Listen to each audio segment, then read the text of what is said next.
Israelis and Palestinians are clashing across the West Bank. In Ramallah, Wednesday, a group of Palestinians were throwing rocks at Israeli soldiers. But they probably weren't expecting this.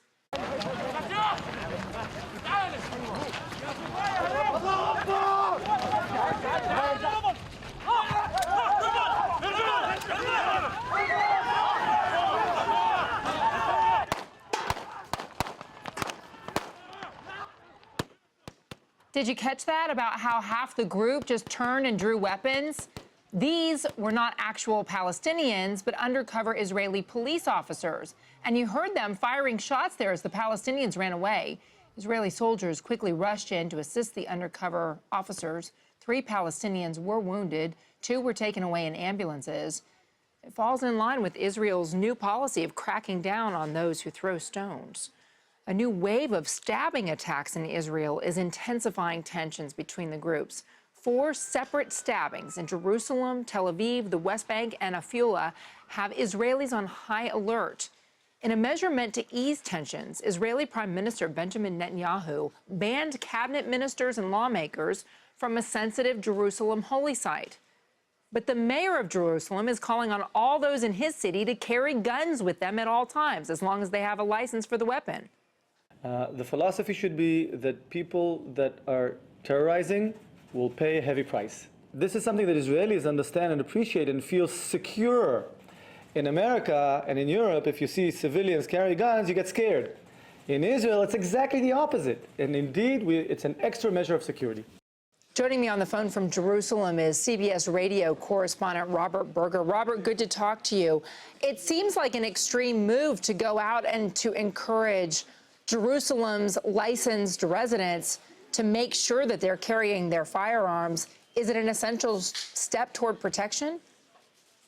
Well, it's a drastic situation here, Contessa. So obviously it's what they're calling a wave of terror, and they feel that, the police can't be everywhere. So if people are licensed to carry weapons, they should have those weapons with them in case they should come across some kind of a terrorist incident. So, Robert, Israel is, of course, a huge tourist destination. What about the tourists? What are they supposed to do when they come to visit Jerusalem? Well, tourism is still ongoing, but this kind of thing certainly is going to, down the road, if people, the more people hear about this, they're likely to cancel their trips to Israel. Right now, I think overall the tourists haven't been that much affected by this kind of thing. For one thing, tourists aren't being targeted. Tourists probably don't listen to the news a whole lot when they're traveling through the country, so I would say they probably don't feel it. Although here in Jerusalem, in the Old City, the presence of police and soldiers is quite noticeable. It's more than usual. All right, so the thing is that if you have Palestinians going around and attacking people with knives, and you have Jerusalem residents being urged to arm themselves, how worried are authorities about a potential escalation? Oh, everyone's very worried. I mean, the big debate going on is whether or not this is the beginning of a third Palestinian uprising.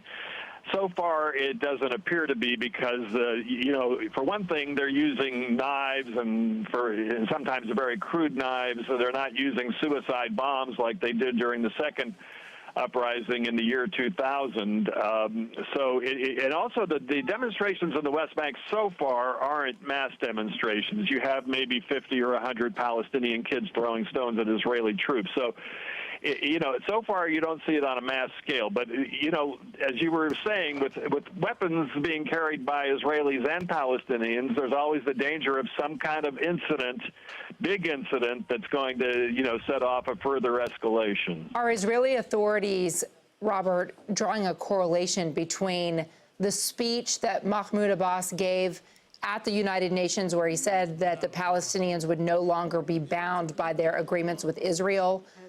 Is there a correlation between that speech and the spike in attacks? Yes, sir. The Israeli government, Prime Minister Netanyahu, have accused President Mahmoud Abbas of incitement in that speech and elsewhere. But to be fair, over the past couple of days, President Mahmoud Abbas, who rules parts of the West Bank, has actually sought to calm tensions, saying that he does not want an escalation with Israel. So I think right now, one reason that we may not go to a third Palestinian uprising is that the current Palestinian leadership isn't interested in one. They remember the catastrophic consequences of the second uprising when the Palestinian economy fell apart and Israel built that security fence in the West Bank. Robert Berger, thank you. Thank you, Contessa.